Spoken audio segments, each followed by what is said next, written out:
Ние се радваме на игрите, ама леко те ни разсейват. Така че моля ви през сцената да не си играете, ако е възможно. Заповядайте в парка, ще ви бъдем много благодарни. Родители, усещаме ви да следите децата си, дали си играят през сцената, ще ви бъдем много благодарни. Сега посрещаме следващия участник, който е тук при нас, навярвай, иска и можеш. И това е Мария Попова. Тя ще представи песента "Пианистка". Добър ден, успех, Мария!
Всеки ден ме чака нова драма.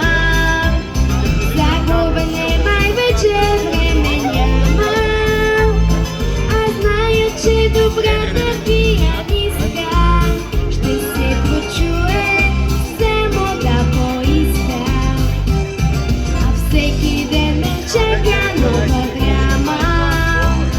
Загубене май вече време няма. Зная, че добрата пианистка ще се прочуе, само да поиска.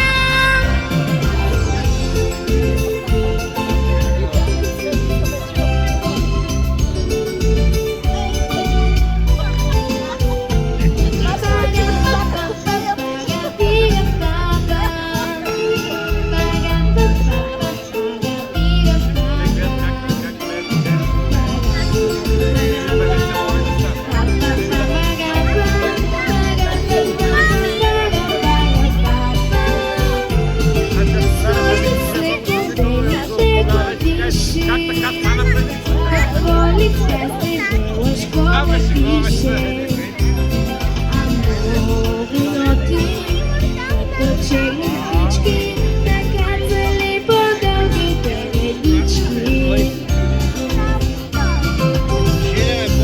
Всеки ден ме чака нова драма. Загубене най-вече време няма.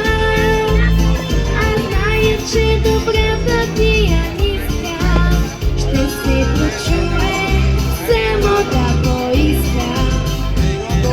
Всеки ден ме чака нова драма.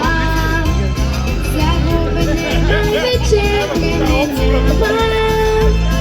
Аз зная, че добрата пианистка ще се прочуе, само да поиска.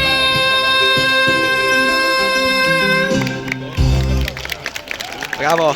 Мария Попова и песента "Пианистка", още една от песните и още една от талантливите деца. Навярвай, иска и можеш 2024 година. Сега посрещаме следващия.